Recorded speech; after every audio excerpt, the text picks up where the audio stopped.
Islam, and greetings. Let's continue.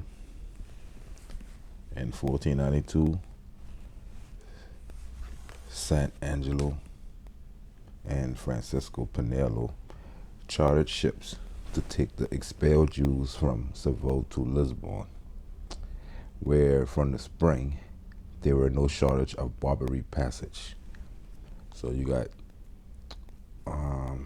Sant Angelo and the Francisco Pinello chartering ships to take these expelled Jews from Seville in Spain to Lisbon in Portugal off the coast in order to take them to this Barbary, quote unquote. We know at this time this is America we're talking about. So it's like they like what England did when they got some squares or real estate on the 13 colonies. They saying the undesirables to the colonies to work. So it's the 1492 version of that, basically untold. So we find out about these things now. So most of the Jews and Muslims forced to leave Spain chose it as a land of asylum. Being documented among these immigrants, Juan de Soria, protagonist of an unfortunate love story, inserted in a public document. Having emigrated to Barbary with his in-laws, they returned to Spain, taking his wife.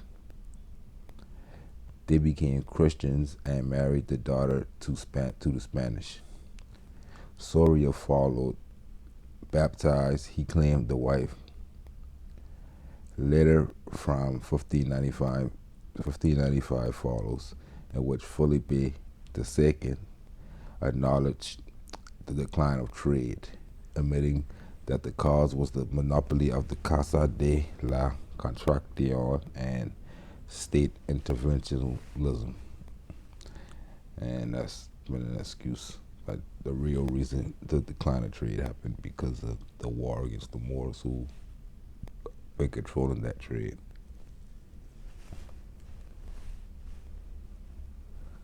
In 1630, a meeting was held in San Lucar to trace the route to be followed by the New Spain fleet.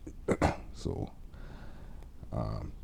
that goes to show that the Barbary that they've been talking about since 1492 was America, being that around 1630 the same group, they looking for a new route to the same place, and we see they dealing with the New Spain fleet. Now we all know the New Spain is America.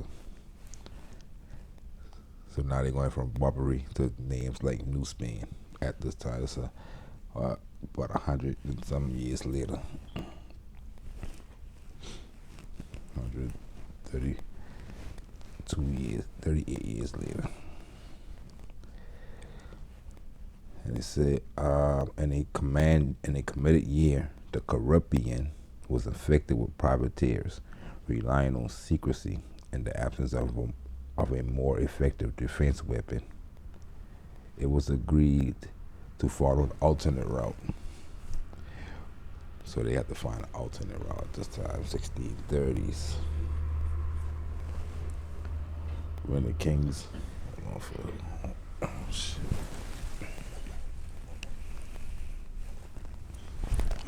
Wow. When the king pilots did not know, 8 sailors were taken out of the prison in Seville to serve as such. So, more evidence that even Moors been the ones who knew the routes back and forth. And in order for them to create new routes, they even had to go in their prisons in Seville and grab some Moors for that job.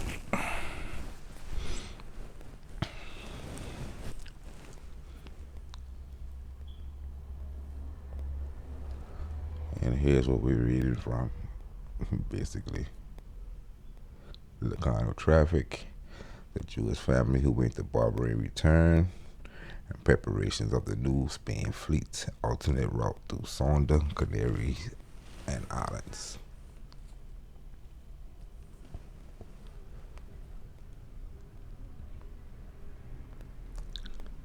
It was the port of the kingdom of Sus, open to Christians merchant ladder in 1475.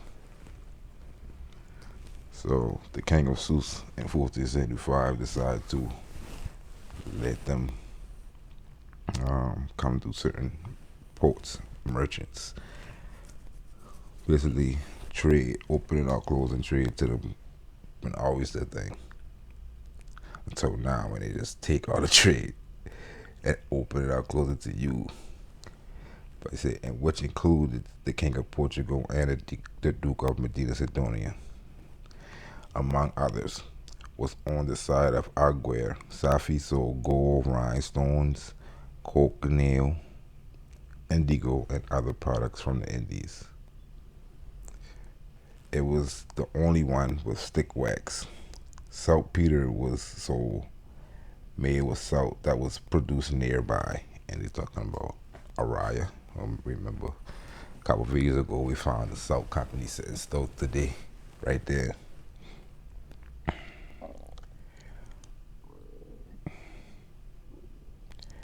So, corsairs frequented them since they were going to sell their prey, being mentioned without interruption for being the most important port of the King of Morocco.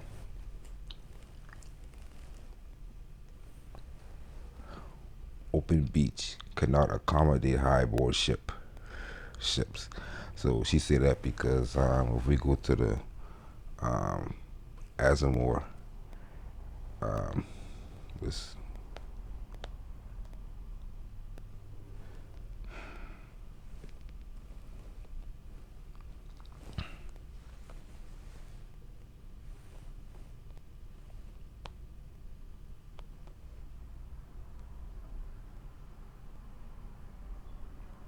you see these coastlines right down today is mostly beaches. Let me see if I can get a coastline towns off the coast. And do got riverways though. We got a lot of riverways. So, you know, it's an ongoing investigation. And let's look at matter of fact, let's see.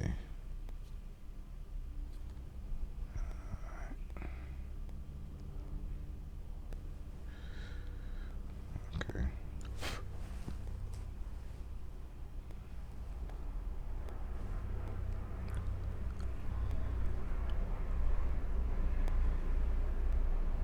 Looking at Macapa. And matter of fact, this whole set in Sus and Araya right there with the salt. We're dealing with all this.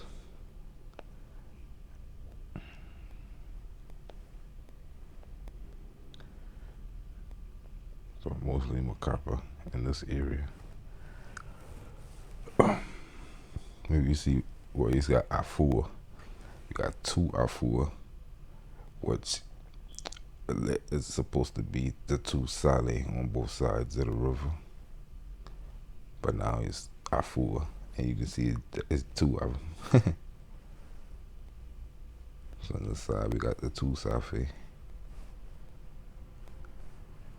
But we can see from the satellite that this is beach, this is sand, compared to the green. But it said the last thing, for cattle, grass and grazing. So we got the green, but we can see sand too, beaches too on the side. It's a complete mirror on the coastline. But as we go in, we don't see no, we rarely see the plush lands until we get up into this area. We start to get into green. There's a lot of mountains.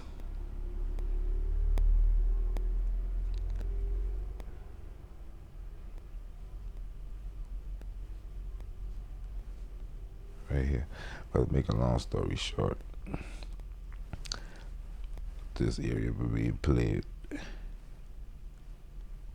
People, these same people creating stuff on this area. Right here we got Arga there. It's supposed to be the merchant ladders of those days, but you see, it's a beach.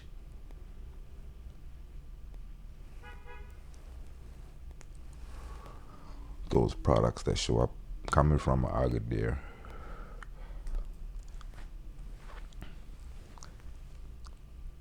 we know come from certain climatal zones and stuff like that. So that's where we at right now.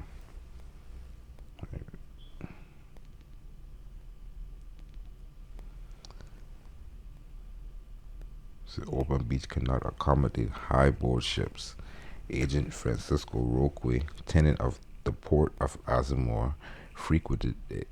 The salt flats were probably in the road state of Azamor.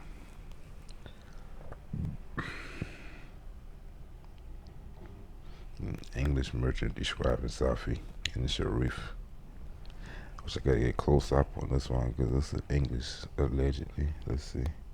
Can't get that close to him.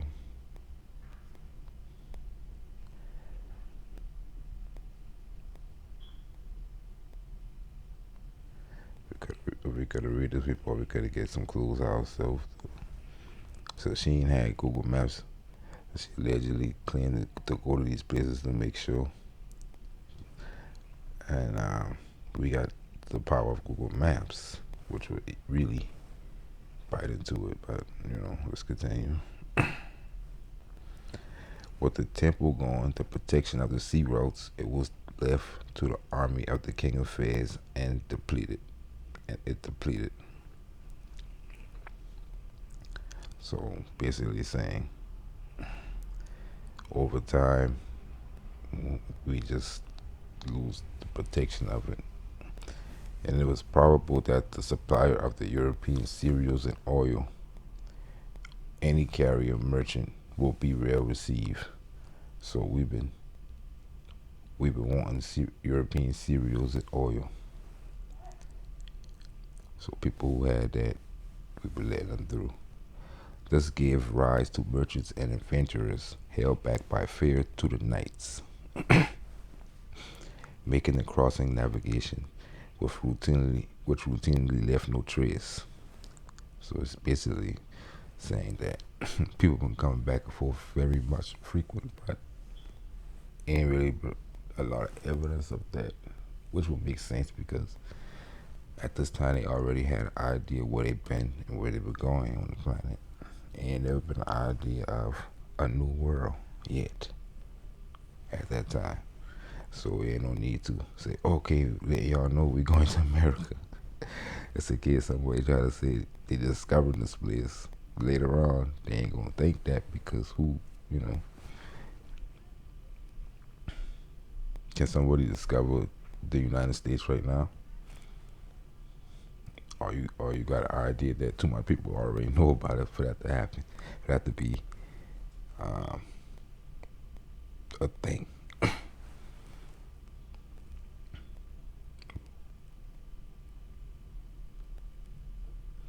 I would think with computers it would be too hard to do some kind of trick like that. But basically that's what they did to the world. It discovered something already known in that time. That's the whole gist of this video. What we're gonna establish is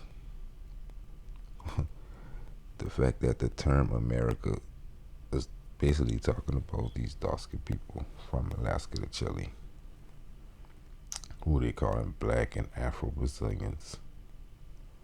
They are Moroccans from Morocco, Marruecos, and Sousse, and Mauritania.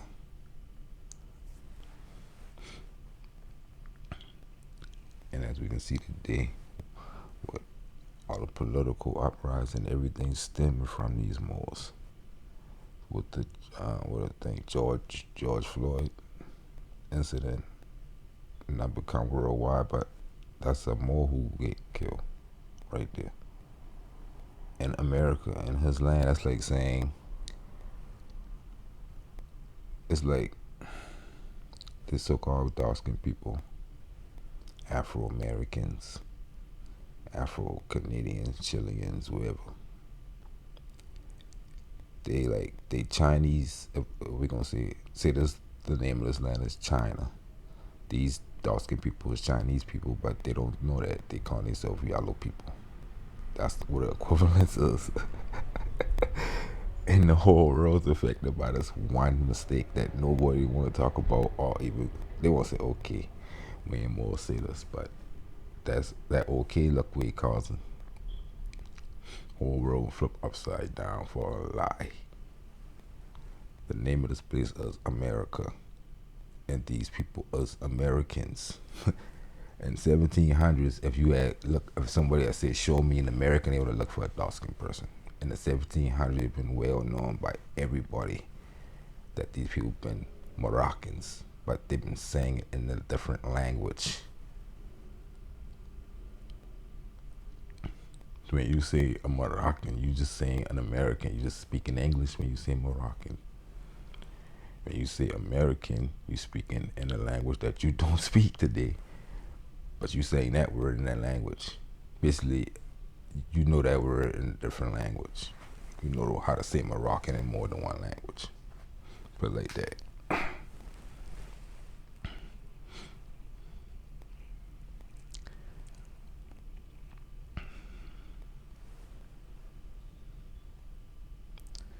And being that that's so not being talked about, so unknown today, the people in so-called high places gonna get on the news or get on whatever and don't say nothing about this. Like, this ain't, well, I could be wrong, right?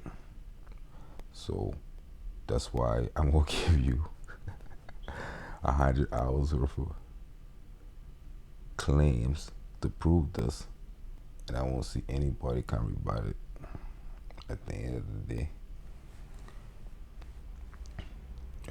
If these people ain't Moors on their land in the Western Hemisphere since before 1492, since before they're going back 1,000 years on these videos, at least. Already been here and got that right.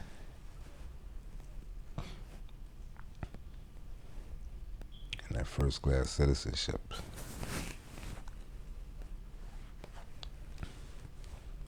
If all that ain't right, then so be it. But that's my claim. So let's continue to prove it. So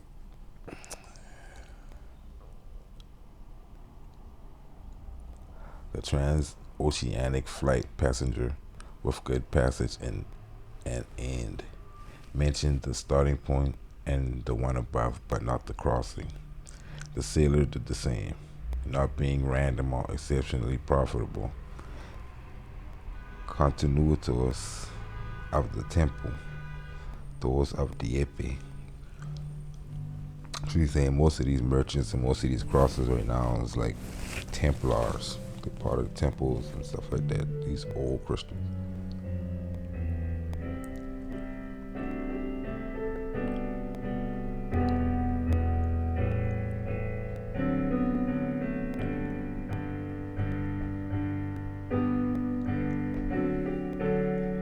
gotta be kidding me. What the fuck is that?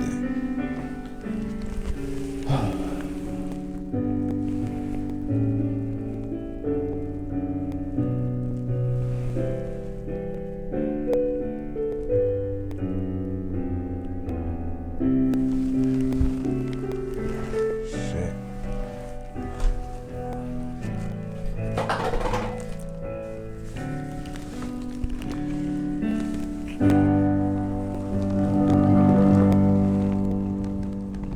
Hey, wherever that is, go back where you come from.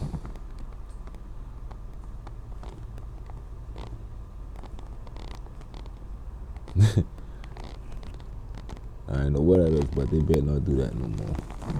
Come right here and play some loud ass. You see? I know wrong with the world. But that been weird. Somebody just come park right outside. Right there. That been loud as fuck. And play some more. I don't even know what they'll say. Let's continue.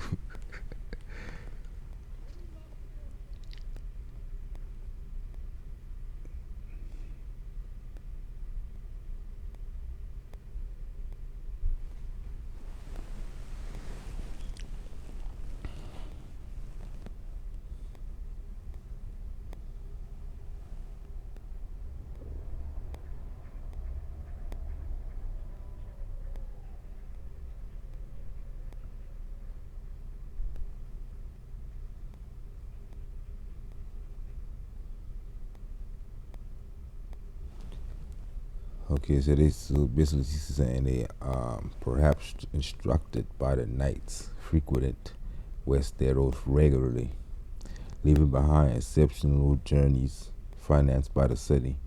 In 1635, armed with two ships, they followed the usual route, touching Cape Verde, a place name that included in the American Levant. So the American East, which is, the tip of Brazil, the eastern part of America. From Pernambuco, we're going to see that later, to Orinoco, separating the Petit Dieppe future factory seat. A ship went to the Costa de la Manigueta looking for chili pepper. So we're dealing with more foods and stuff that can help us with this evidence and these claims. It said another to Santo Tome and Minas carrying gold and ivory. So the ivory part that's mysterious, right? Because that's Africa.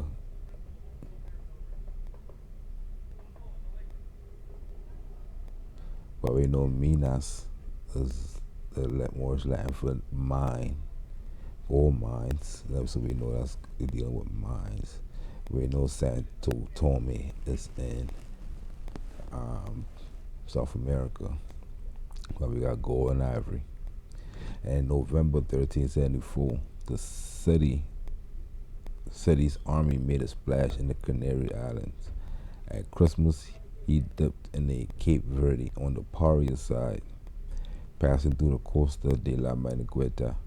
He went down to the Rio Fresco, winning the factory foundation, known as Petit Dieppe, completing the cargo in Guinea of gold. Well, Guinea Minas. In 1382, the Council of Dieppe took out 4 ships, separating in Cape Verde.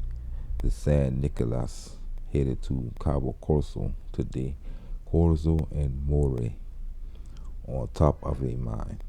El Esperanza played in Fantin, Sabu, and Comentin, finding mine so rich in gold that after a 10-month trip, it would be the subject of a report.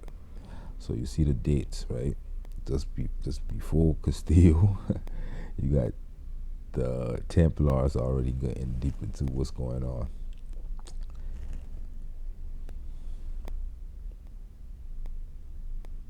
Some American things that deal with America that nobody talking about, because 1492 ain't coming and people ain't gonna give you no history before that day. They gonna act like only some wild Indians been there. They gonna give you some fake story that some Indians say, that these Indians that claim that say that, tell them that in the 1800s they don't exist today, or they got some oral story that we can't verify with no documents, and people will take that before they take any documents.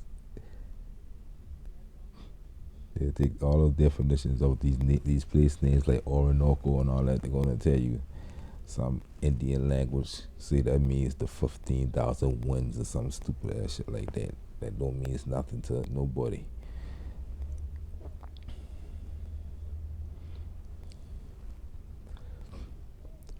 So let's look at some paintings of this area we're talking about. The Orinoco and the Pernambuco and Maracaibo. This Pernambuco. We can see the Dutch. And look how they dress, and look.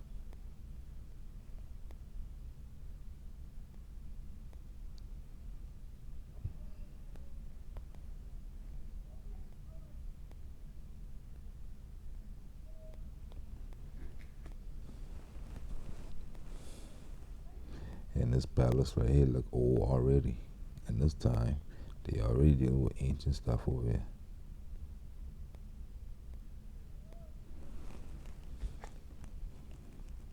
This, the early centuries, but this palace look more ancient than what they in their era.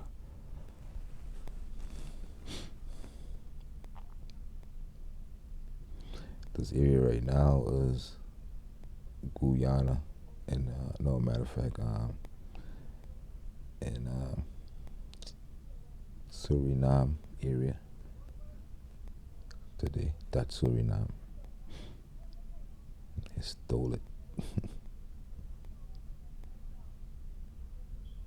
But just like the Spanish and Portuguese, that wasn't the original. It wasn't the Dutch as they tell us the Dutch. It was the Moors who spoke that tongue at first, looking for squares for themselves, bringing over cereals and stuff that we might not want. So later Portugal tried to take and kill and enslave Moors, and they used these groups called the Bandeirantes. The Bandeirantes against Mea.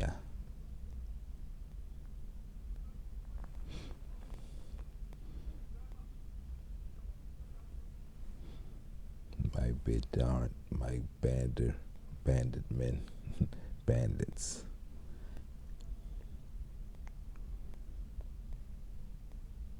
And that's all police or highwaymen. They all stole Bandeirantes. That's always been like a police force for a colony. Simple as that.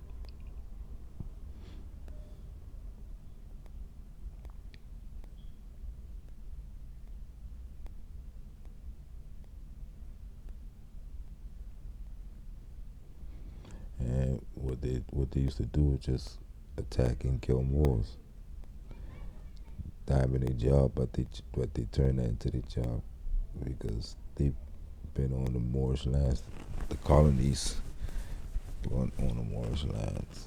So around those colonies would have been tribes, and they extended their colonies by going off on attacking those tribes.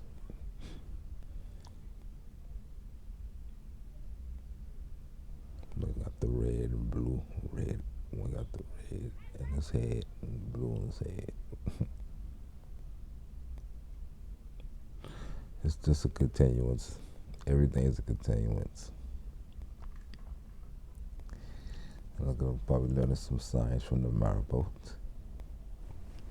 It's America too. We stole in this Morocco on this painting. the descendants calling themselves Afro-Brazilians that they ain't getting beat up and killed. No different from the rest of the states or so-called countries. Chicago, Quilaga, Brazil, same shit. America.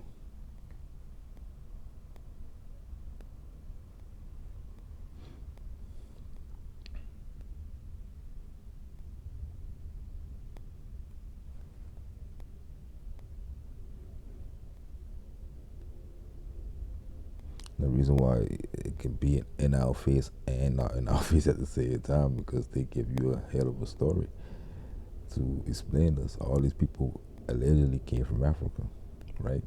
Brazil is the most in the planet where they saying the most of the so-called African in the slave trade at, right? At Brazil, the place where they had to hide from you the most because it was Morocco. So they definitely make the story for Brazil. The rest of the country just use based off their population of Moors. Say their population was a little, then they'll act like that country only had a little to do with the slave trade. So Brazil is infested with Moors. So they say, okay, that's where we took Moors from. Apparently, call them Africans or blacks, but he got a chimpanzee on his neck.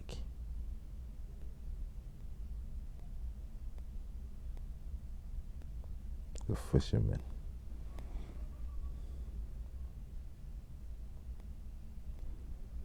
And people don't look lost to me. They look like they've been to these places and comfortable at home.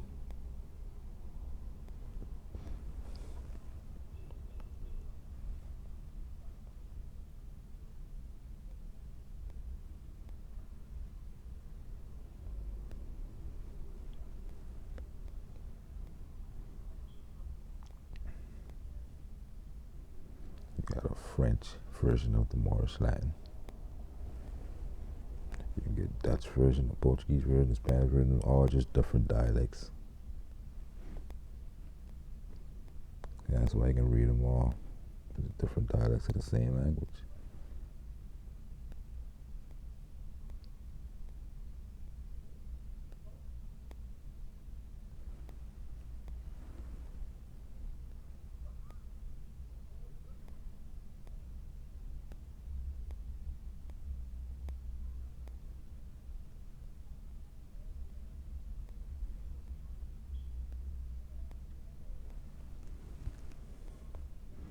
Look at that, say Barbados. Talking about barbers.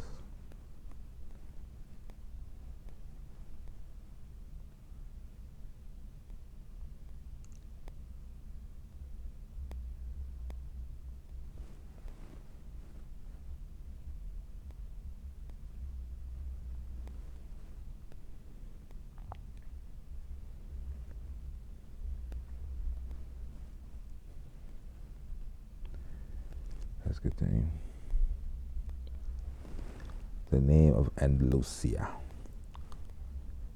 The toponym Al-Andalus is first attested by inscriptions on coin minted in 716 by the new Muslim government of Iberia. These coins, called dinars, was inscribed in both Latin and Arabic. See? The etymology of the name Al-Andalus has traditionally been derived from the name of Vandals. However, proposals since the 1980s have challenged this tradition. In 1986, Joaquin Value proposed that Al-Andalus was in the corruption of the name Atlantis.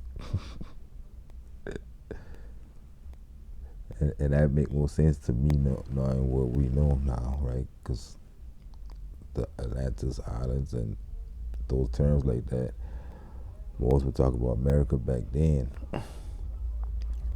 And what we know from Musa and his troops embarking from Alan Mar, then we put two together, we come from some place different from where the history books say they came from.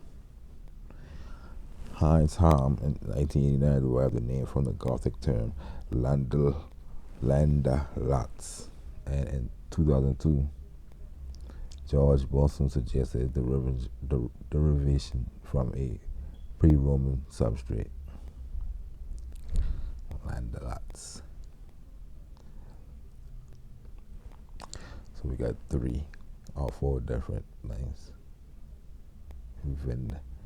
We got another one called Vinlandia.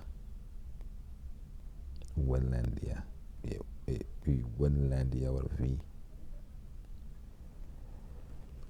Which been also the name of the Americanos, the 13 colonies in the states, so-called states, early states, but also had the name Vinlandia.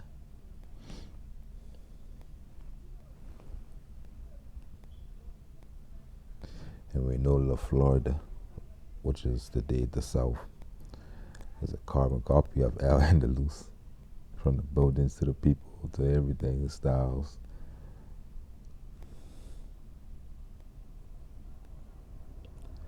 There's a book called Old Panama and Castilla de Oro, which is Castilla of the Gold. And this will help when you want to delineate where these people been at. They fighting against Moors and stuff like that, but we dealing with America, and then you want to act like ain't no Moors, ain't got nothing to do with Moors at the same time. Why the Spanish, all this going on, and that's dealing with them and Moors, not them and Indians. These stories dealing with them and Moors, but these places in Africa, in your mind. That's it, only in your mind. And reality is over here,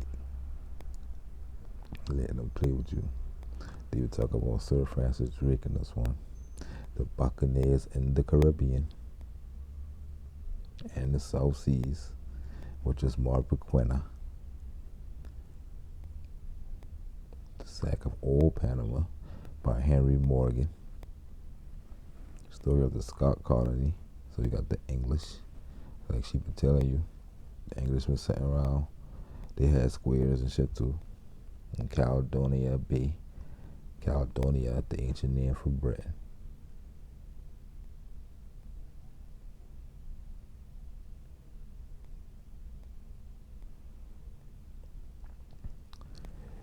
And this way they start to kick off, really. The Battle of Las Nawas de Tolosa, known in Arab history as the Battle of Al Uqab, took place on July 16, 1212. So that's why I say the Templars and the Holy Roman Emperors and stuff like that really started being able to see what this Alan Mar is at this time, and just the place beyond the sea, Alan Mar. And it was an important turning point, you see, in the Reconquista and in the medieval history of Spain. The Christian forces of King Alfonso VIII of Castile were joined by the armies of his rival Sancho VII of Navarre and Peter II of Aragon in battle against the Almohad Muslim rulers of the southern half of the Iberian Peninsula. The Al-Nasir, Mira Mamolin, and the Spanish chronicles led the Almohad army, made up of the people from all over the Almohad Caliphate. So this really been an American battle. We take the war. That's when we've been over there with the war, taking the war to them. Like you got the Mira Mamolins over there. We already know those the ones who ruled both sides of the Atlantic.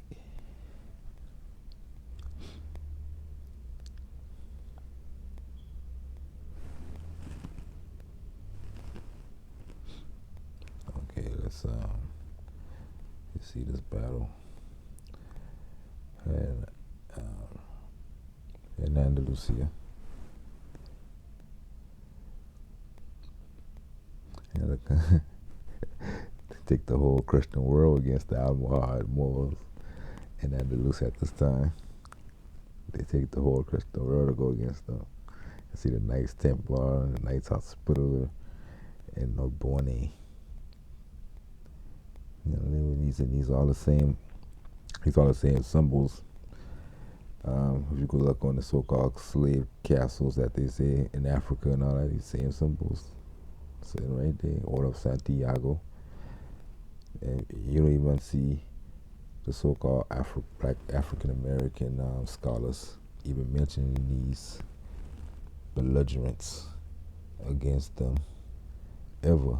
They only talk about being slaves, but who the ones who take the war to you? None of them ever mention these culprits. Like, I don't know. They quick to say Moors, they talk about the Arab slave trade. They quick to talk about that. They act like these Christians, they haven't even been out yet what they saw swinging. Okay? So they had to get a foothold somehow, some kind of way. And that's the story. These things lead up to your destruction. These are the first victories in these things. You see, these crusaders, the kings, these kings of these belligerents could be Moorish, but at the end of the day, these crusaders been trained up as soldiers.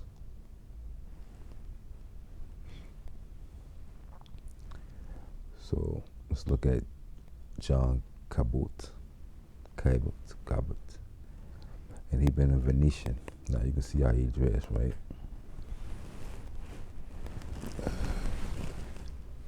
And again, these first, what we just finished reading about Dieppe and these adventurers, these Templars coming away in the 1300s, stuff like that. You see, also Italian too, right? Just like your boy, Cologne, or Columbus, because they always think he been a Cologne. He might have been more of Cologne than they.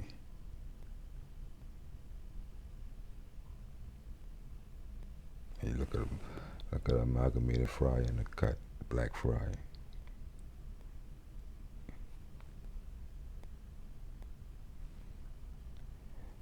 But what they saying is they in reality they think he been the man who should have been, well, Christopher Columbus been should have been the one who would get that praise. That's what people think.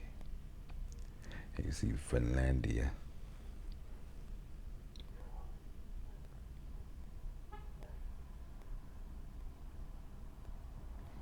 They ain't know even born, but they keeping the Genoese.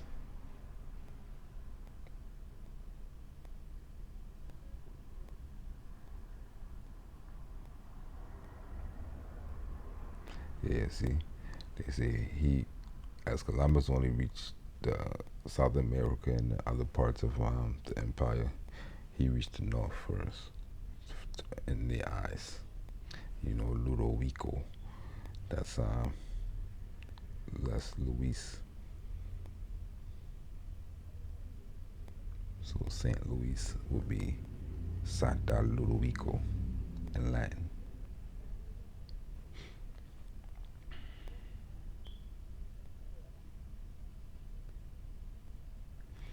Oh, Giovanni Capoto, you ain't getting no love.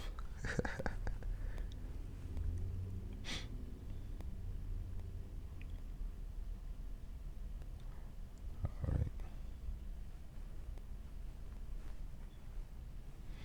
Just keep following along. We're gonna get to that. Okay. Under the Caliphate of Cordoba, Al-Andalus was a beacon of learning, and the city of Cordoba, the largest in Europe, became one of the leading cultural and economic centers throughout the Mediterranean basin, Europe, and Islamic world. Achievement that advanced Islamic and Western science came from Al-Andalus, including Ibn Firnas' invention of the first glider, which is like some plane this man been trying to fly way before some Wright brothers. All Michelangelo with his wings and all that late. and other major advances in trigonometry, Geber astronomy, Azarkel surgery, Abu Qasis al-Sarawi in pharmacology, Avenzoar. Yeah, he did the pharmacology. He boy moved the surgery. Azarkel, Arzakel, been with um, astronomy, and Geber been with trigonometry, and um, and basically, the work of Averroes. We all know that. Should, but as we can see, the world that we know on this side, the Western world, we already had that on this side too, because these been the same people. We bring that to them from here. You gotta get the understanding. Finlandia been the 13 colonies, and we just see that one of the things that they think Andalus come from, the word Andalus. And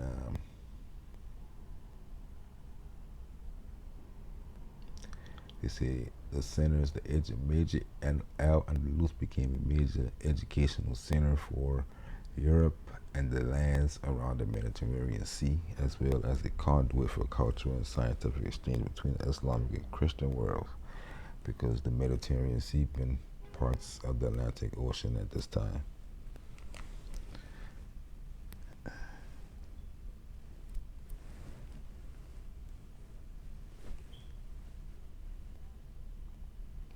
That's why we get the same architecture and the sciences and all these same sciences that they're talking about.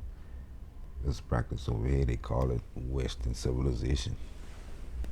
That's what they call it. They don't call it. They call it European also, but basically, and they make you think that they bring that to the Americas, which is not true, because we can look at the architecture older than a lot of them older than 1400s.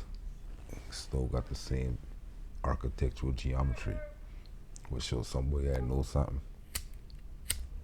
Shit, the mounds is both mathematically,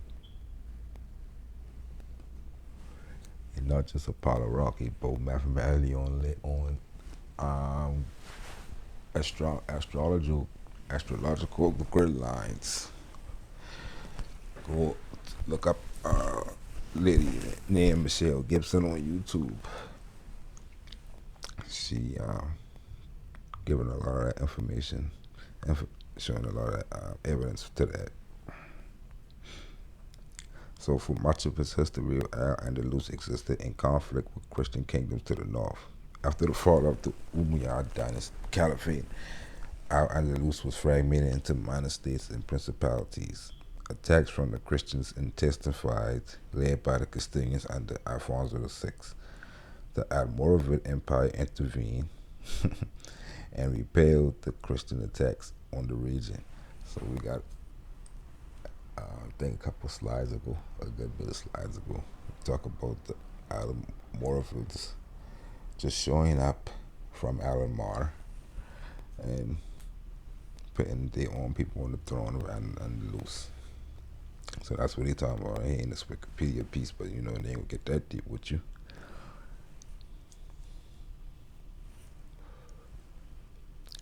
Deposing the weak Andalusian Muslim princes and including Al-Andalus under direct Berber rule. So, like we just finished reading it, we gonna put our own people on the throne over there. And that event.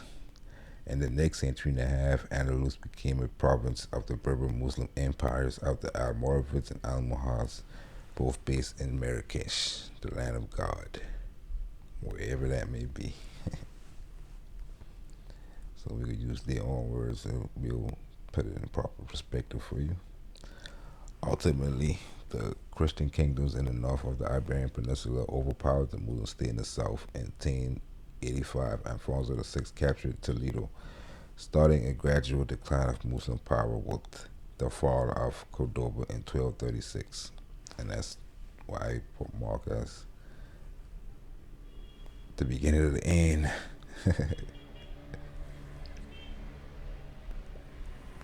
We just finished reading Cordoba being the the biggest city in Europe. Most of the south quickly fell under Christian rule, and the Emirate of Granada became a tributary state to the Kingdom of Castile, and that's when we started to see Castile come into play 2 years later.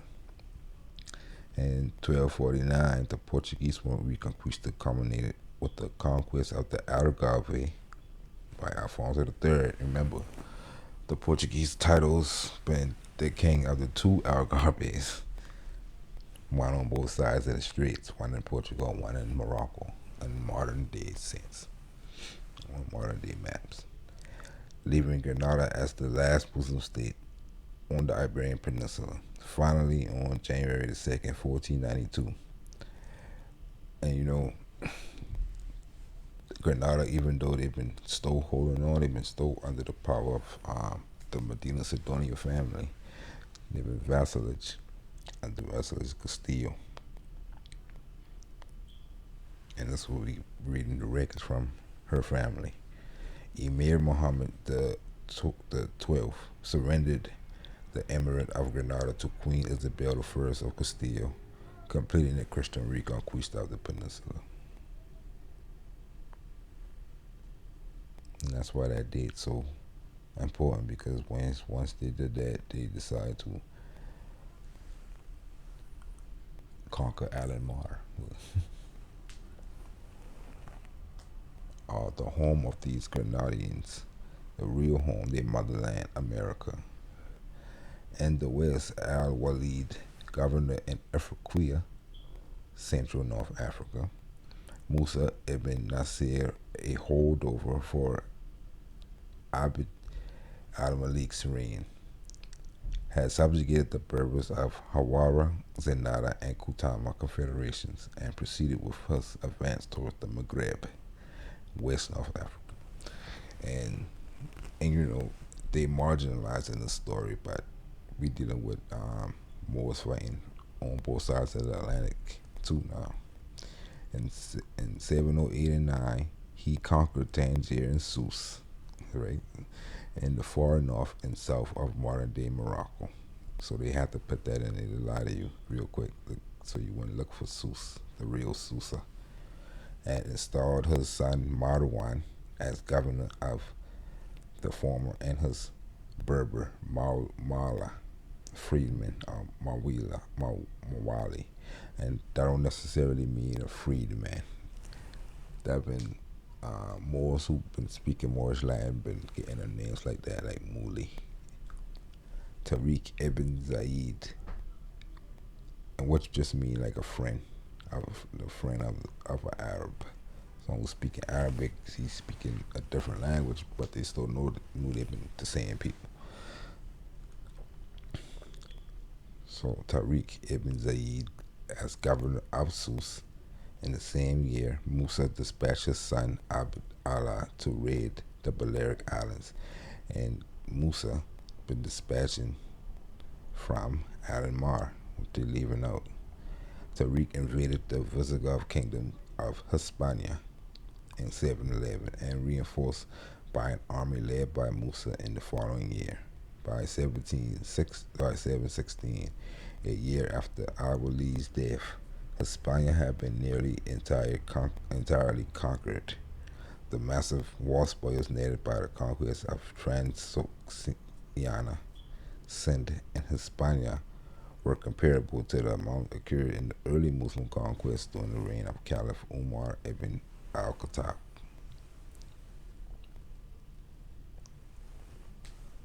So let's get some of the popularized history.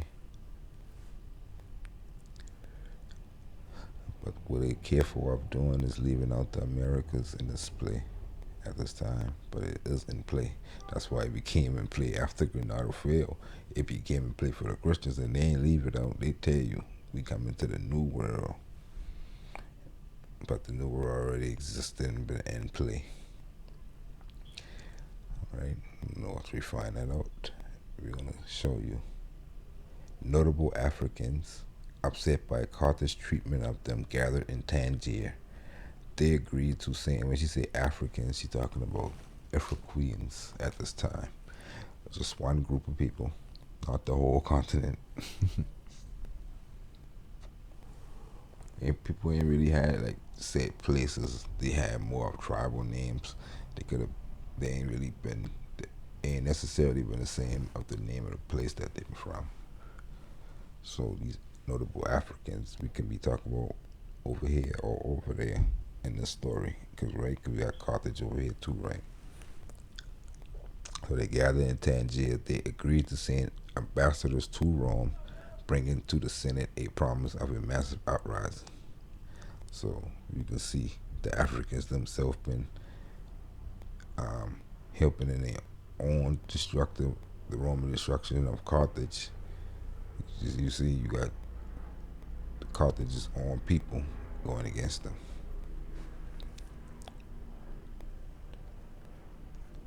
I'm not saying that those Africans been wrong, because they could have been being, like we said today, treated unfairly in government, causing uprising. Your citizens will go to another power to stop you.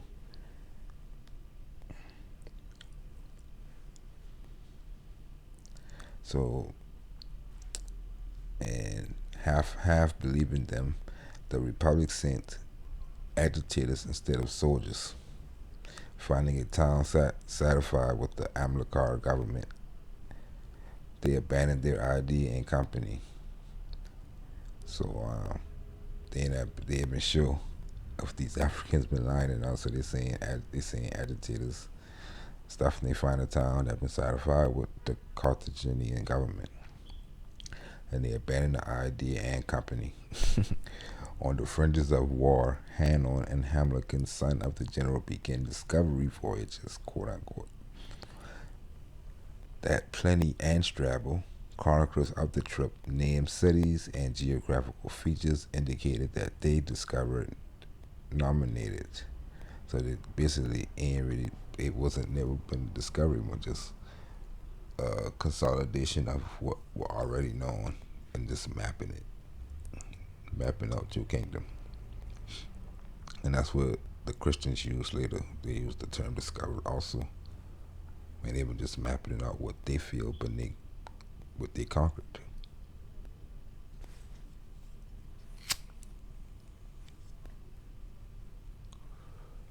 You see, that is known lands. That's all discovered mean. Mark writing down what you claiming. So Mariana, a compiler of history at the service of the crown, tell us that Hanno left Cadiz with 60 major galleys and 30,000 inhabitants, exaggerating without hesitation in the absence of evidence. Once the callings of Hercules had been surpassed, being 2 days away, he founded Diamiatrion, identified with Rabat. Freed from the ballast of civilians, he put a bow to the west, which the friars turned south, since it may come around Africa. So we see right there, she's telling us that the friars changed the story to make Hanno, the navigator, go around Africa instead of going to the west, which would make him go from Rabat to across the Atlantic to America.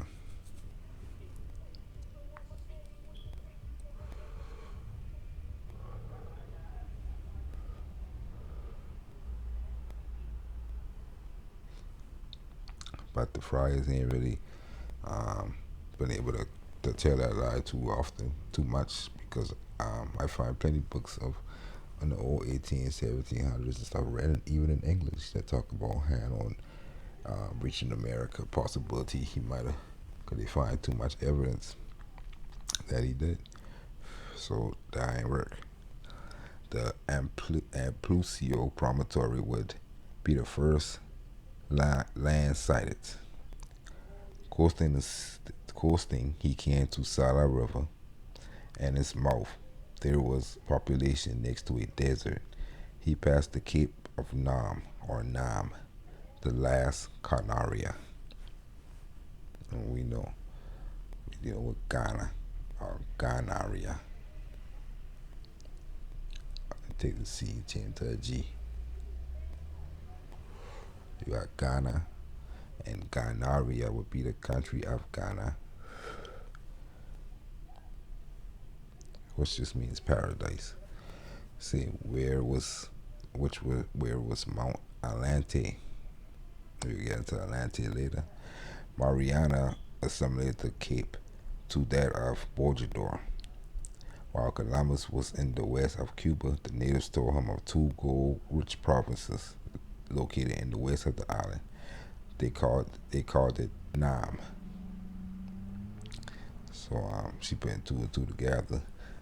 Of Hanno reached a place called Nam, and in the Columbus narrative, the people allegedly said there was a place called Nam. It goes to show. Also goes to show why the Christians started to find Carthago and Kataski and Cartagena on the side when they came. Because you got a continuation of Hanno and their people on the side. So the sailors of the fourth voyage declared that sailing south had passed the Cape of Gracias de Deos. They entered the land of Canaria. And that also is Canaan. So the land of Canaan, or Canaria. See, years later, Benzoni, an Italian who traveled to the Indies, places Costa Rica in the Canary Islands.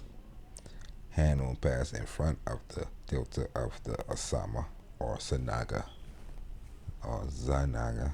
River with two navigable arms who went out to the ocean, and the other to Cape Verde in a gulf, finished in a cape. He founded Suriname, which Mariana identified with Arguin. So all these places being misplaced. Basically, all these places, Arguin, what he identified them as, is in North Africa today. Everything Mariana is identifying as travel, these places as. She's telling you where they're really at. After 10 Hesperides, that's another name for this place, he cited the Gorgonides, which is another. If you go and look into the stories of Mauritania, we're going to see later that shows up. And he called the chariot of the gods to mount because it gave off thunder and rivers of fire, which is a volcano.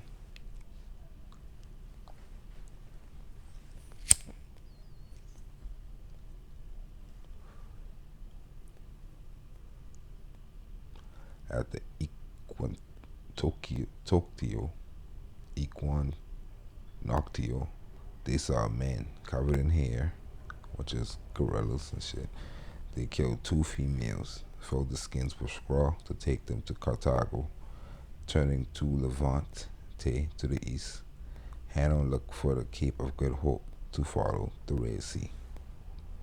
So basically, he came and hugged the Caribbean and the coast of South America down to Central America, all the way through South America, going down, looking for South Africa to go back around to get to the other side of the world.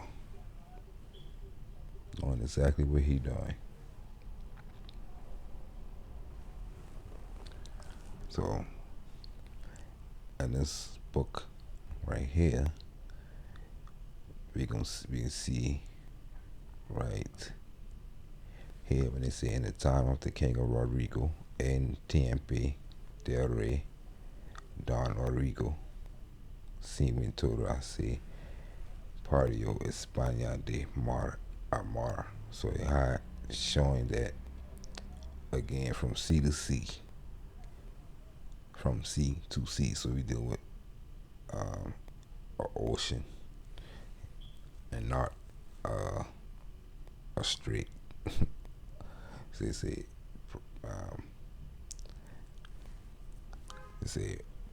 perdido in Africa, qui es al mar, see, which is beyond the sea, the grand land, which the Christians call Kepta and Tanja or Tangier.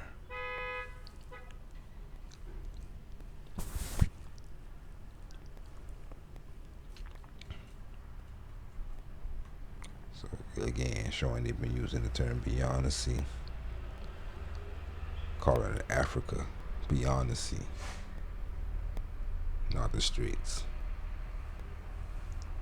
And you see the Amira Mamolian, where they were calling those kings who ruled any, like, all they knew been at that time, all they knew been over that horizon, which we call the Atlantic Ocean.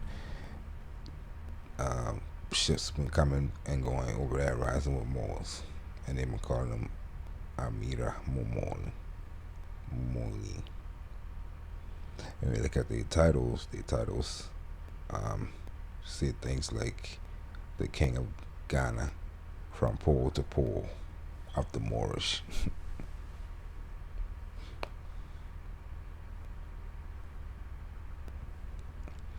It's from this.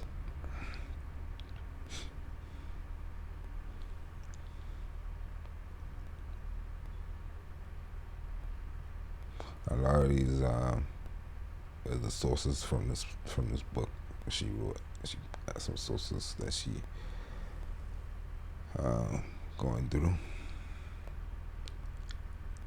and that's the one talking about Abin Yaqub of Al-Mar. So they using they, meaning from, beyond the sea.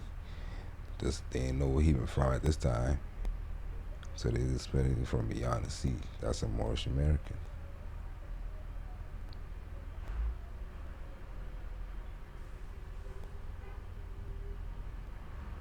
That was even from the North Africa as we know it today. They would have put De Algarve.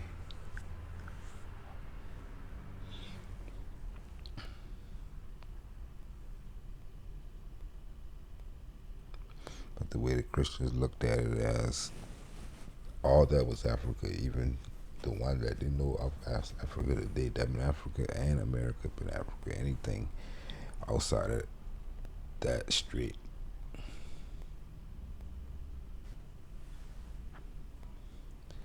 Dredging is an operation of excavating material from water environment, sometimes temporarily created. Possible purpose of dredging including improving existing water features, reshaping land and waters featuring of to alter drainage, navigability, and commercial use. So, I mean, Noble Drew Ali be talking about the pharaohs dredging the land for commerce. That's what he mean. So it is a thing that they still do today. So we got evidence of ancient dredge rivers everywhere in America. Who did that? Ancient authors refer to harboring dredging. The 7 arms of the Nile were channeled and wharf built at the time of the pyramids, 4000 BC. There were extensive harbor building in the eastern Mediterranean from 1000 BC and distributed sediment layers giving evidence at dredging. At Marseilles, dredging phases are recorded from the 3rd century BC onward, the most extensive during the first 8th century AD. The remains of 3 dredging boats have been unearthed. They were abandoned at the bottom of the harbor during the 1st and 2nd centuries AD. During the Renaissance, Da Vinci drew a design for a drag dredger. So, dredging, they finding out evidence of this. They know this. They know that the whole world already been set up for commerce. And it wasn't these Christians who did it. But they got it all in their hands today, don't they? Another example that I am going to give you: when the Church of Almeria is created, no trace of Christian religion is found. And this is the Medina Sidonia Duchess interview. When she was interviewed by BBC, she just telling them all kind of shit. And I find this interesting because we already know those Gothic, quote unquote, cathedrals from both with a whole lot of Moorish architecture, Moorish geometry, and stuff like that. But they won't claim that so-called Goths build those cathedrals. But let's see what she say about this. Another example that I'm going to give you: when the Church of Almeria was created, no trace of Christian religion is found. The data escapes you to Mendoza, any document of which I have a vintage copy here. No, there is a Christian footprint. No, there is a Christian footprint elsewhere. It had to be omitted, not here. What's going on? That indeed they were not Christian. They passed from Gnostic to Muslims. You see? Those people who've been in Spain before even 7-Eleven been stole Moors from the old days. They've been mostly Gnostics, not Christians. A lot of that came later. The Roman Empire shit. So, just a cathedral. As we can see, it's Mediterranean as fuck. And Moorish or whatever. But really, that's what all so-called cathedrals ain't been on, but um, stuff taken during the Reconquista, and they put a cross on top of them.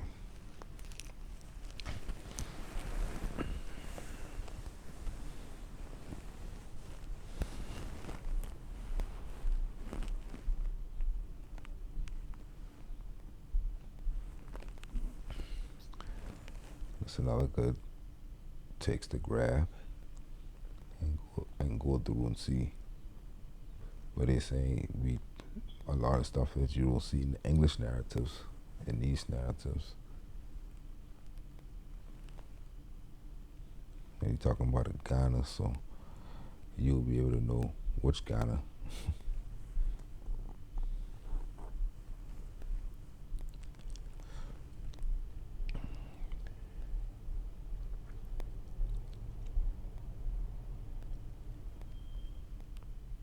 And they talking about the navigation of Castile and Portugal, so he going through some serious records, and we'll be able to know from even if he knew or not, because he writing at a later date that they were talking about the Americas. But he talking about the Ghana Wars, you see 1476, that's before 1492. So we're talking about Portugal, and we're talking about Brazil. And as you can see, de los Algarves al ultramar oceánico. It's the Algarves of the high sea oceans, the oceans of the high seas. Again, we can't just look at that small strait between Iberia and Africa and act like all these stories just happen there.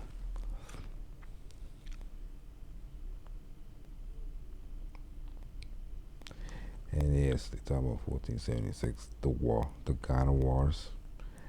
You see the Africa, Black Africa, Africa Negra.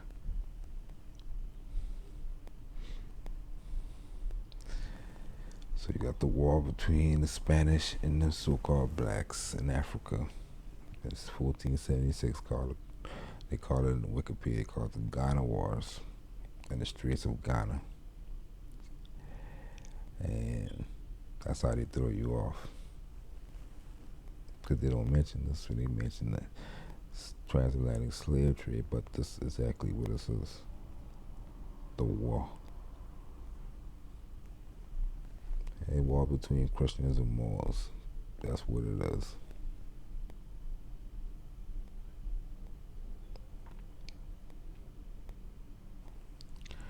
There is a lawsuit, and there is a document that also includes us, the place. Specifically, there is one who was caught in the Azores, Englishman.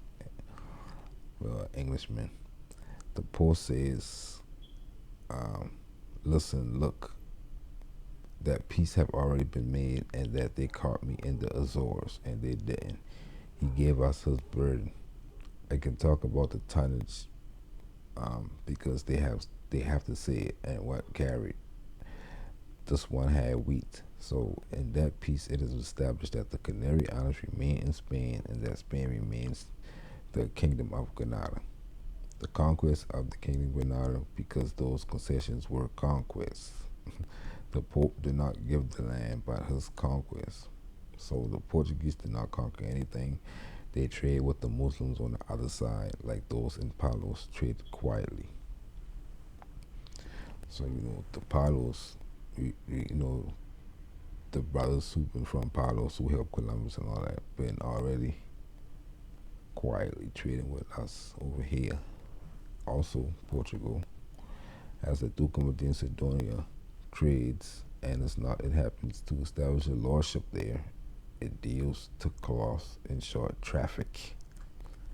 Also, the Duke of Medina Sidonia had pre-1492 dealings with us, and that's where a lot of evidence she find, especially the one that had wheat, because that's what mostly they've been bringing to over here: cereals and wheat.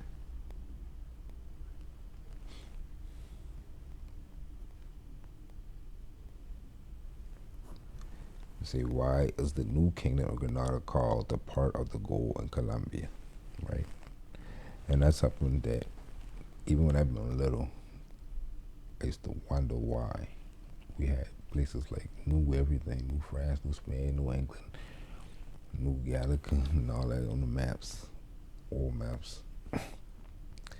And as I get older, even really, I can't really, as I know from the stories of the Moors of Spain, it all even made sense to me back then why I would see the kingdom of Granada and stuff over here, because I was saying myself, like, well, these Moors supposed to be the smartest people in the world. Well, they would be the ones who would already had know about America way before the date of a stupid Christian who just claimed and thought they would fall off the earth and all stuff they've been telling us.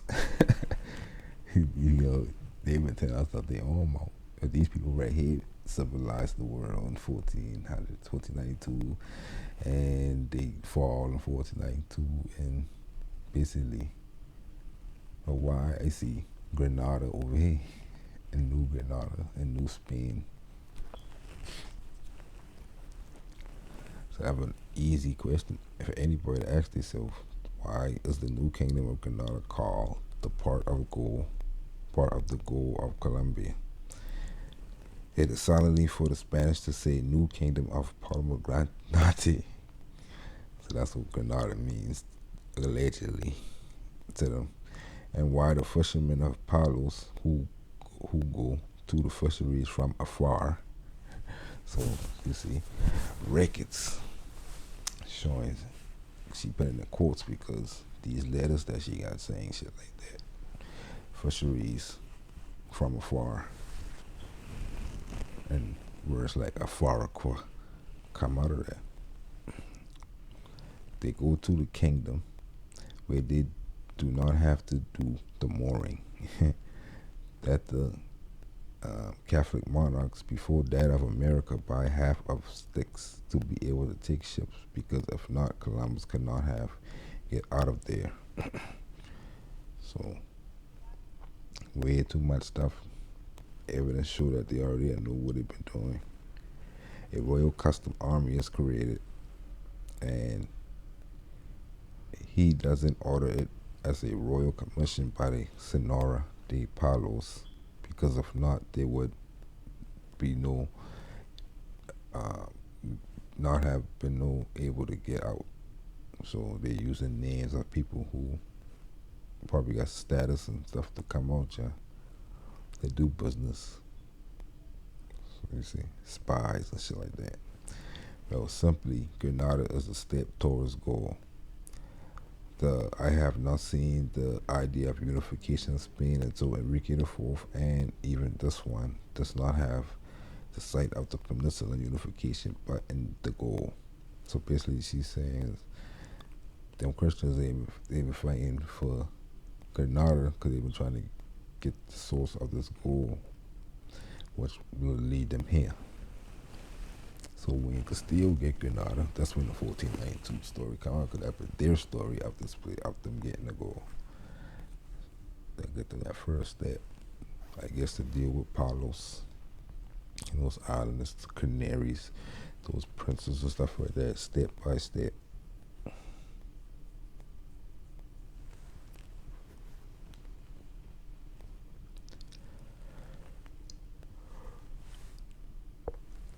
Until interest in gold there arises, it is clear there is a real attack on the kingdom of Granada, and until this is weakened, we're still saying that the real conquest and war, they were dealing with the new kingdom of Granada. The Granada they talk about in history, that was just a step to get to the new one, where the gold resides.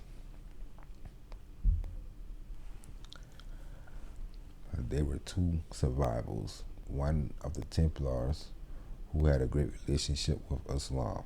The Templars, you know what they are, exterminated in 1309, but here as well as in Portugal, no, they became the Order of Christ, and nothing has happened here. The Templar had a great relationship with the Muslims. Here with the, however, the Templar Order will continue to function with its rules and the fishermen of Palos, Hovela, San Lucar, which is why they could trade with that part, and the Catholic monarchs could not, because they had inherited the agreement with the Muslims. So you got different factions going on here. We got older Portugal and Christians who've been Templars and stuff, who've been dealing with Moors in America for a while. We got the fishermen, not only of Palos, but Hovela, and San Lucar, all this around Iberia, Portugal and Spain, and the streets and shit. And you can see the Catholic monarchs and, Castile and them later started to learn about all this stuff.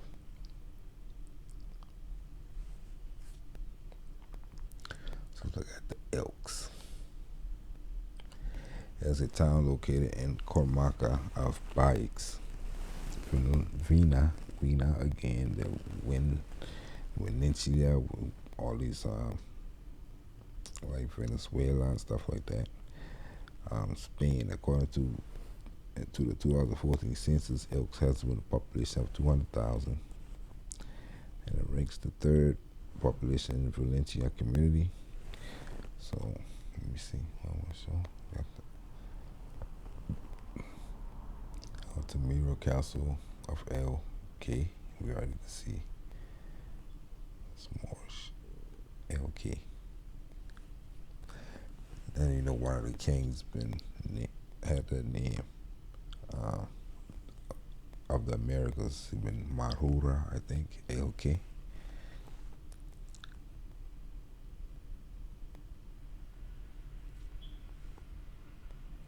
So that same connection going back with these Moors from these places.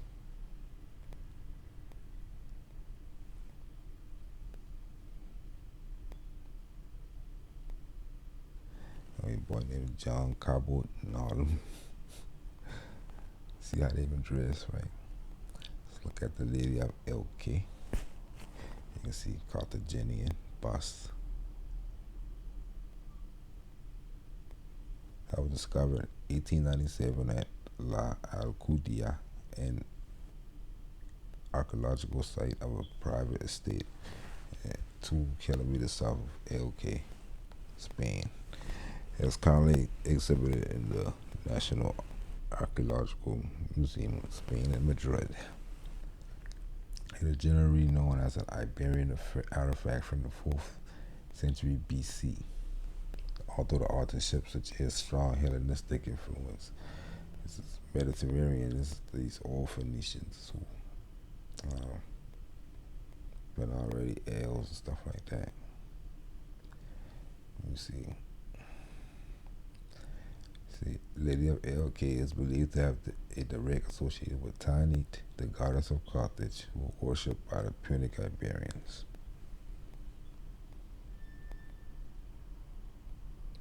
The Lady of Baza, another Iberian, Lady Bas.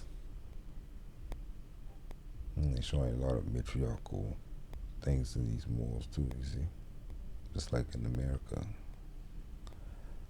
See, written record. We have letters in Arabic, but came from Saleh, Philippe II, in order to burn all the documents in Arabic, and they were effectively burned in 1568. And to be honest, there is a lot left. A little bit. I don't know what that's supposed to mean. There's a lot left, a little bit. And so little remains that wane. So I guess a little bit. A little remains that when Hamed came here from Morocco.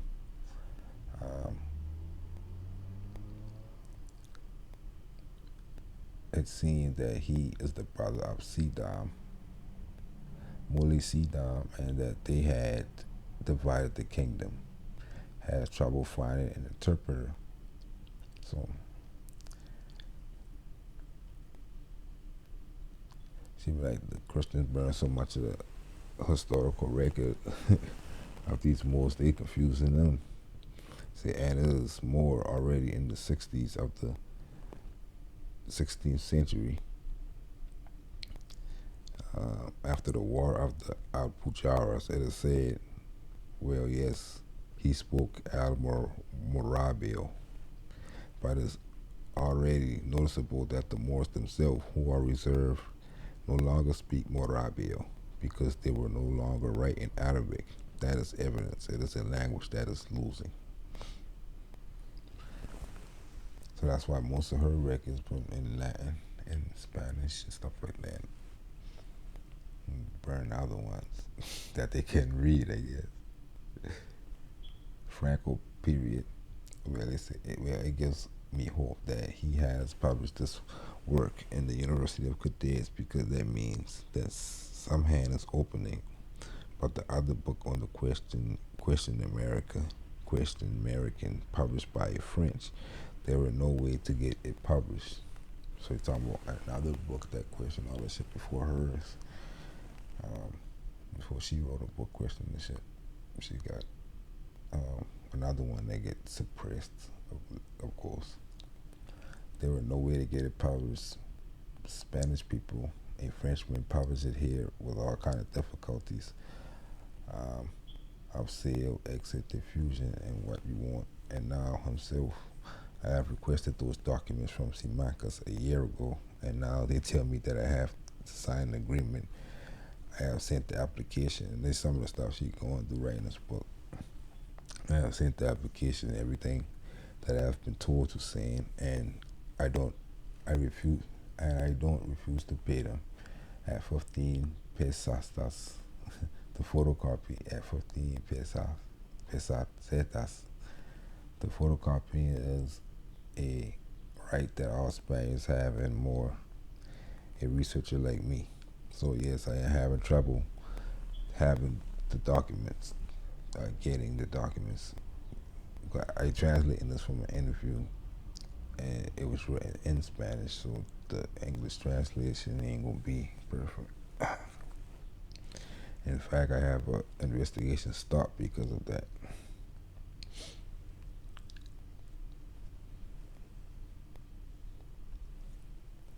And there's some more. Say, our books. So they ask, are our books currently burned? Say, no, I'm talking about the 16th century. Well, currently they have books have been burned up until very recently. So they still burning shit that they finding. And I was told that the documents that took me from the part of Africa to America for rebels and such, I was told to burn them. I confess that I've been hiding a long time. And she said, are we in a new form of Inquisition? I mean, I got this whole interview on it, but I think some parts trying to make a point.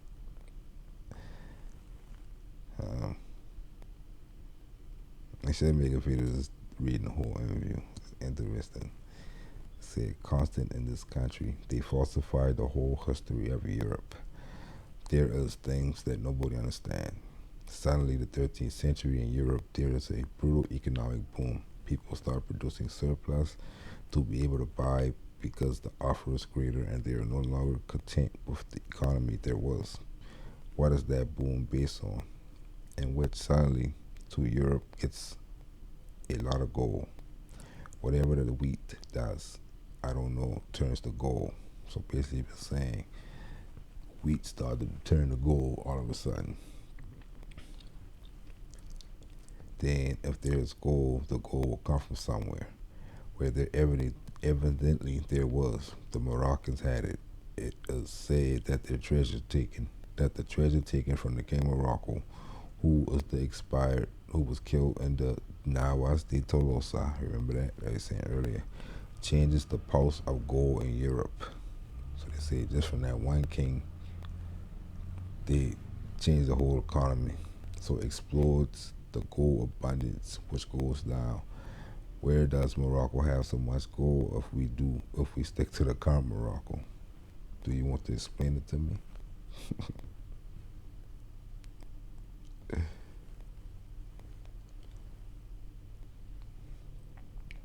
And every time there is a mess, Ibn Yuka, remember I was saying earlier, of Alan Mar, the first Beni Marine, who was one of the governors of Zaid al-Rashid. That is the chronicle of Alfonso XI at death, assassinated before the wars of Jamaican. And that's when he had get killed by his own family member, I think, in that story. His empire disintegrated. It reached Egypt, and we practically don't know from where. So what we do know in history that this man, Rachel's empire, reached Egypt over there. But what they don't know is from where. But remember, he been of Alan Mar from beyond the sea. So these Mirror Mamulans had control of much more land. That's what we losing the feel and forget, because we're looking at Africa and America as two different places. As Moors, we don't do anywhere else on the planet can. If you came to be a Moor, you shouldn't, because all that been the same place. That one place. Give it one name.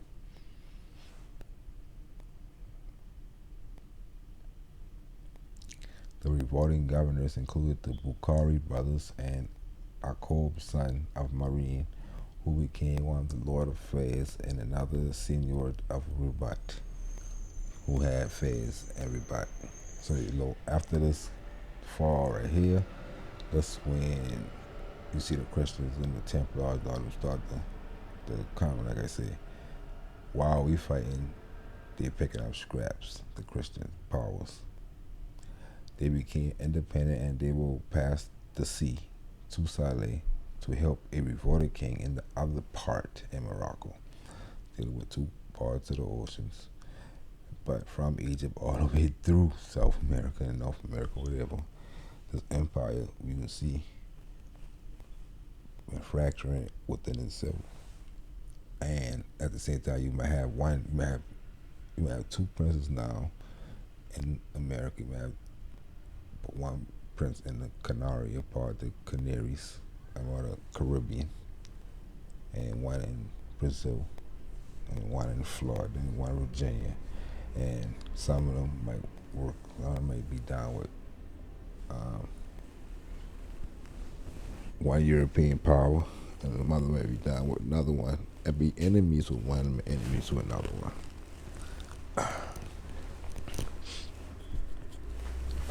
And that's what been happening. So you see, in Morocco, you have that in Chronicle of Alfonso XI. So you can find these chronicles of Alfonso easily online, written in Portuguese and Spanish and stuff like that. In other words, they were going from Fez to help a rebellious king in Morocco. So you say yes, and that is Ibn Yaqub, who will later come from Alan, well, they say Alan Sea, which is Almar, which is beyond the sea, to help Alfonso X. In the documents, the current Morocco it was called Algarve de Barbaria, a name that it will keep until the 17th century. So that's what I'm saying. They would call that the Algarve. They've been just talking about that, the term Morocco in that instant, in that time period. So you can have fun going back before that time period, looking for Morocco being written about, and enjoy the American story.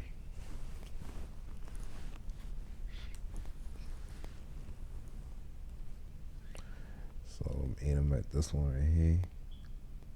There's some more evidence to the facts.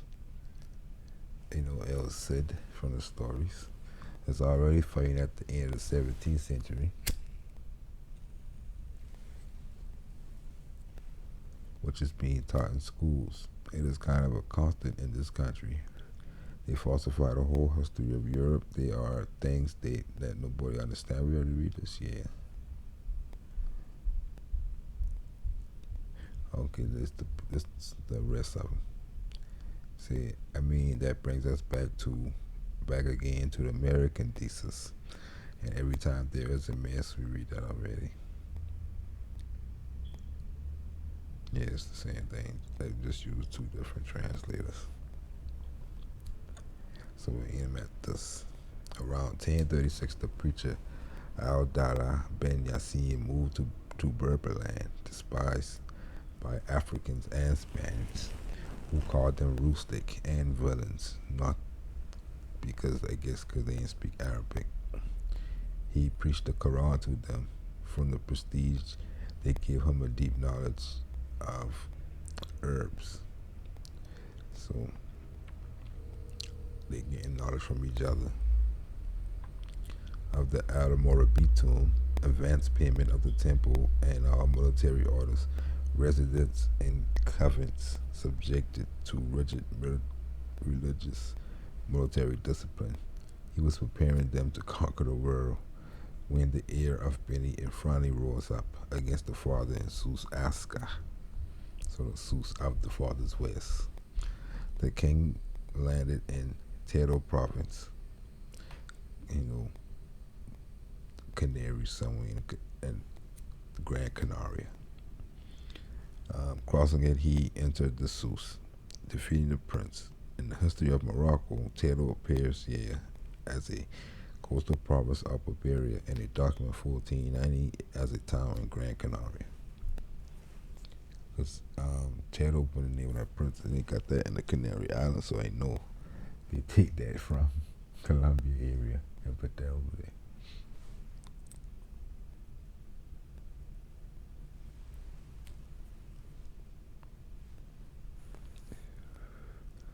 Amir al-Mu'minin is Latinized as Mira Molinus, hence Italian Mira Molino, French Mira Molin, Spanish Mira Molin, and Portuguese Mira Molim. In Byzantine Greek, Amir Mominis, you see. And this Amir is like the Amir we use today. And the rest of it, ICA, just means land of. That's a suffix. So we got America, we got the land of the Amir. It is also translated as Prince of the Believers, since Amir or Emir, which don't matter because vowels are interchangeable, so you can keep going Umir. Is also used as a princely title in states ruled by royalties or monarchies.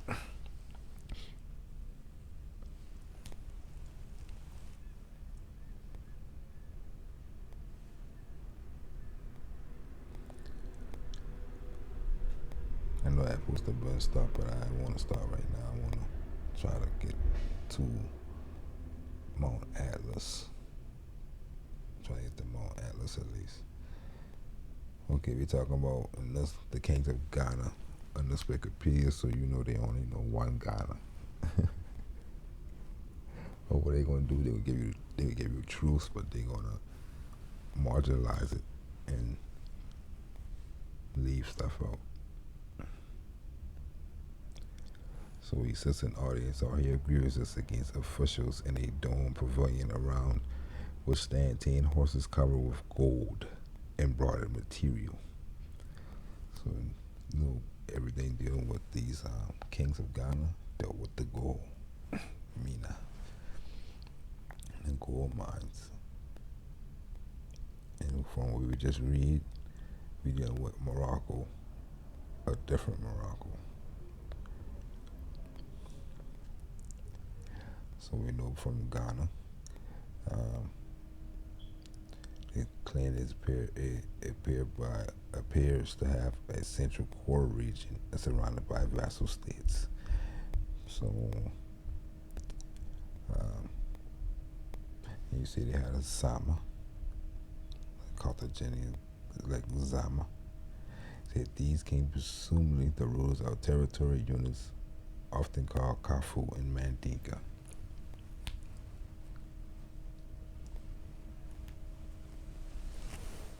What I ain't gonna tell you is that these kings ruled, these the Moorish kings.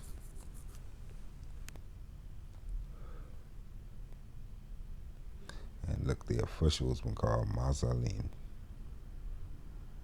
Maybe they could be where Muslims really is.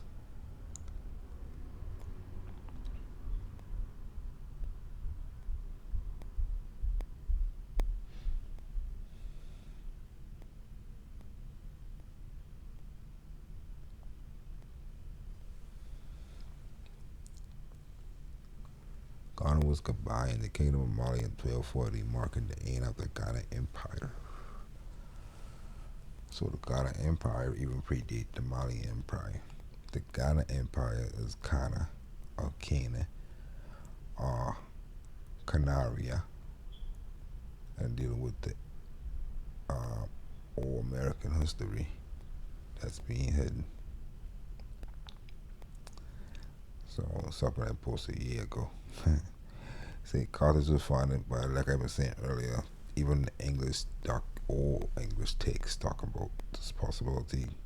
Say Carthage was founded by the Phoenicians toward 1233 BC and extended trade with the dominions of Far. Remember, Africa. And 850 BC, Hamilcar I discovered East Hamlica in the ocean, which have been deemed the Azores or Puerto Rico. So people ain't stupid. They ain't letting these Spaniards just lie to us in the face of evidence. Okay, yeah, we get into Atlas. I can finish this up today. Might be long, but who cares? So I kind of I'll read a whole Latin script right now, but I want to get to the part talking about this whole thing talking about Atlantis and the Atlantic Ocean and all this. By something specific I want to point out.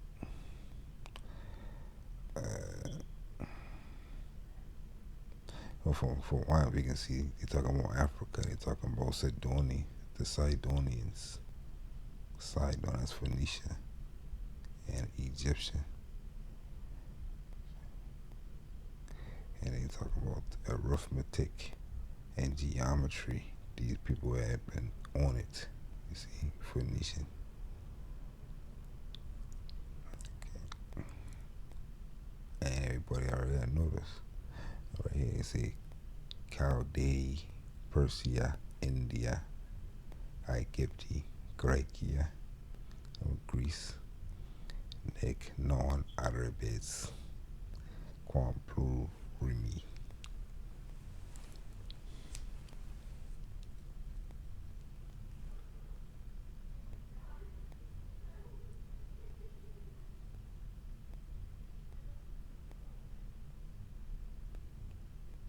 And all their forefathers claiming to be the they get their knowledge from these Mauritanians right here, That's what I want to get to. They're talking about Atlas, the king of Mauritania, right? The Rex Mauritania. I'm gonna get to the English in a second. He ruled in um, Egypto, Egypt also. He was born in Egypt, the king of Mauritania, but Mauritania at this time been like Alan Mar, a place of the land of God. Like people ain't never knew or went there actually, but heard stories of a place over the seas. Some called Atlantis also at this time. But Mauritania was also being used for this land of gods, or land of the Titans.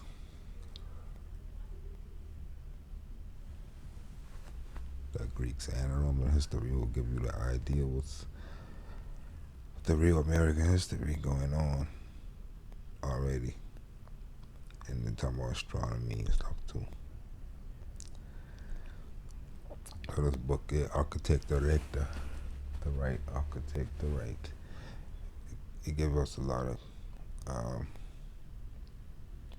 a lot of stuff already been translated from this to English, but you can see this get much more deeper than the English versions.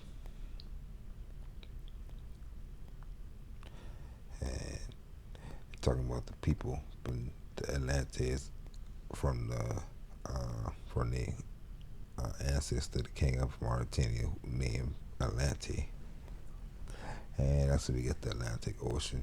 So right here we see in Africa, Plura, Sunt Yuga, Entercu, De Cantantus, Atlas, Oritor, Litore, Occidentali, Africa. Already showing how far Africa extends. Extendutor, Usque ad Egyptum, Egypt. Habit Fontes, Praeciporum, Africa, Fluid Room, Flui, Tuirum. They talk about a zone.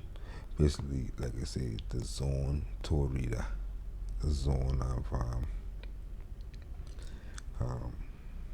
like tropic zones.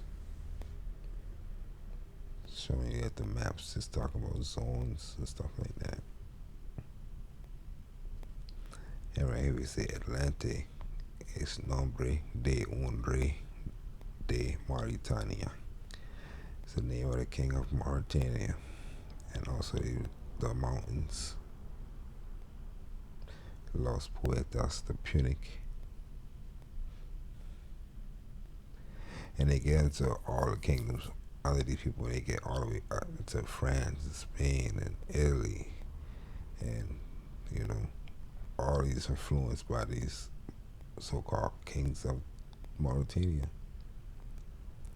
which been to them gods like Atlas and his children and stuff like that. But as we can see the so-called Greek and Roman architecture all over ancient America. So it goes to show, right? And they go back into the astronomy. Let's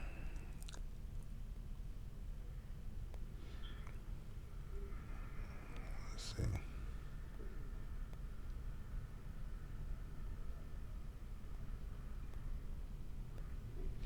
And get to the Emperor Carlos IV and Felipe II dealing with the Straits of Hercules and all that. It's a continuation of the same thing.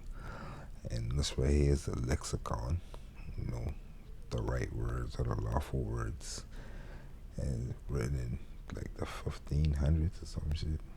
Old ass lexicon. But we can see the word Amazonia. In Amazonia, many see they use the word Africa, Floruerunt, qui ob id Libiae dicitur. So you know Africa and the Libya and the Amazon.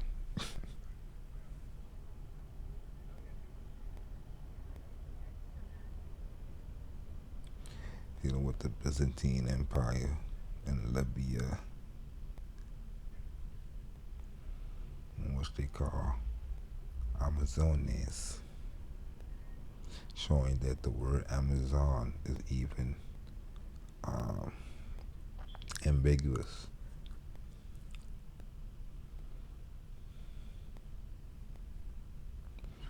And Mare Otis, another ancient place where they call Libya. Libya is another term like Africa to me. Libya has been a name for the zone, um, tropical zone areas on the planet. Um,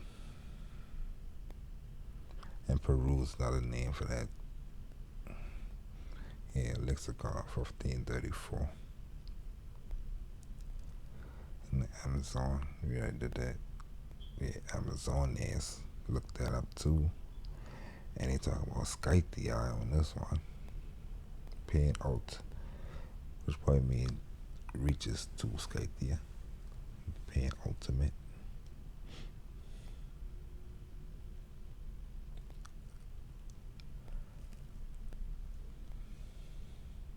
Amazon. And Africa, I'm gonna look that up too. The Regio Quasi Sine Frigore. It's just a region without ice. Hanctetiam bis partam plevique dexerut. I say that this basically the third zone, maybe, on the planet, Africa.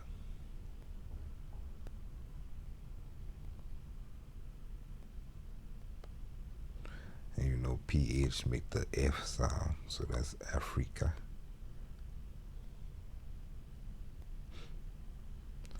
I'm saying Atalanta. These words already exist. The Atalantam Caledoniam. That's somewhere in Caledonia again, the ancient name for Britain.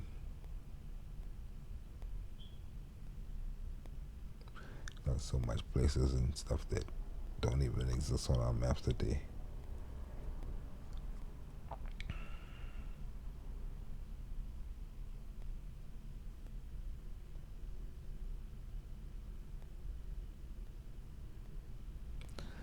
And this right here, interesting, from that same lexicon we find Atlanticae Insulae. In English would be the Atlantis Islands.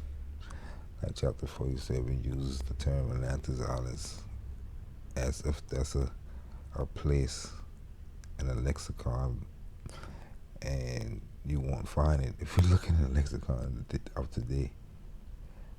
But legally, it is a place because it does exist in a lexicon, and this one in 1534 has it as Atlanticae Insulae, Latin for the Atlantis Islands.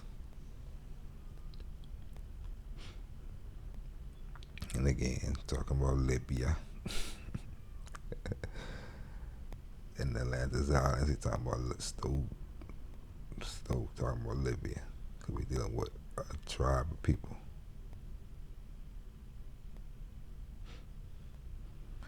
And again, Atlas, Mauritania Rex, which means King of Mauritania, who made man of the sky, who's the strength, who's made the strength, humerus, the arm, shoulder, strength, yeah, on his back, yeah, because he got the globe on his back, the world. What is interesting, he got the world on his back, the King of Mauritania, huh? Yeah. Mauritania Rex Fiat Qui Humerus Coelum Sustenesse Dicitur quod primus crucium solis et lunae. And so basically, the gods of Egypt and the gods of Greece and Rome always came from this line.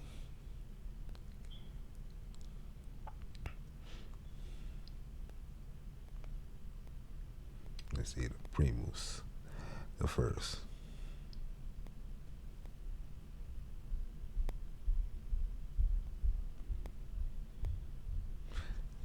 Enoch and everything.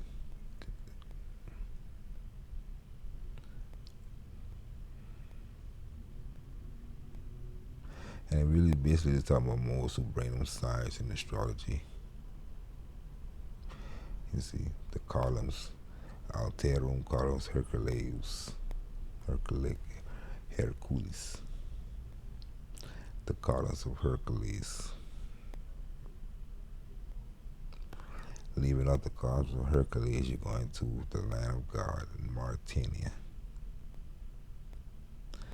And you can see the line, the king of Italy and the father of Electra, and the wife of Cortus, and the king of Arcadia, and the father of Maya, and who birthed Mercury. And right here said Tertius Marus, the third Moor,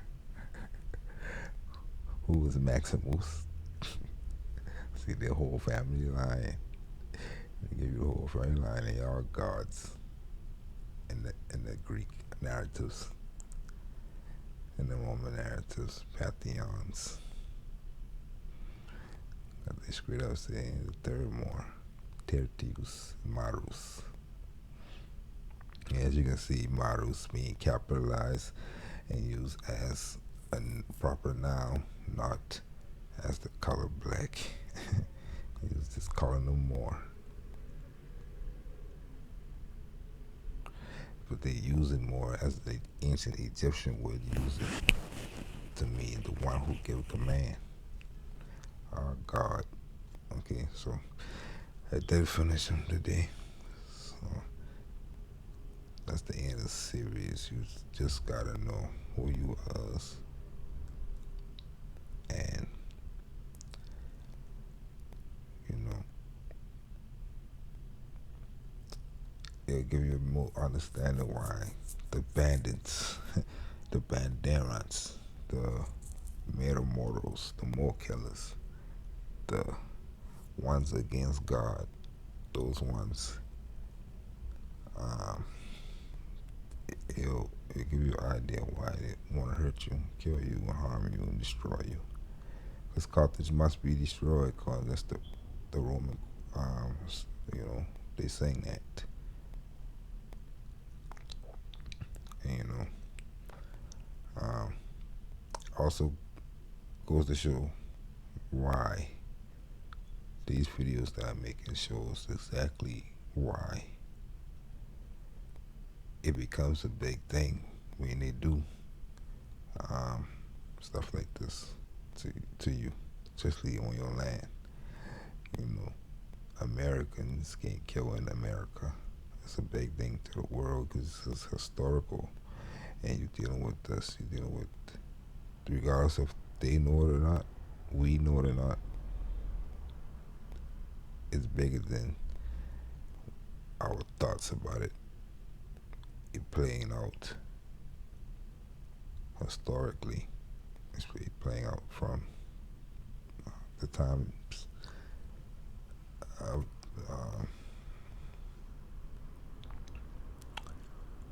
when they had control of these streets and these lands, and conquests that interrupt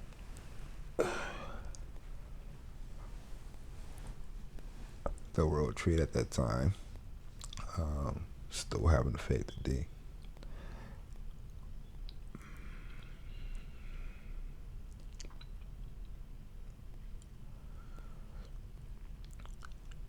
So, see you in the next one. I got got a couple of videos recorded already. So I'm gonna upload another series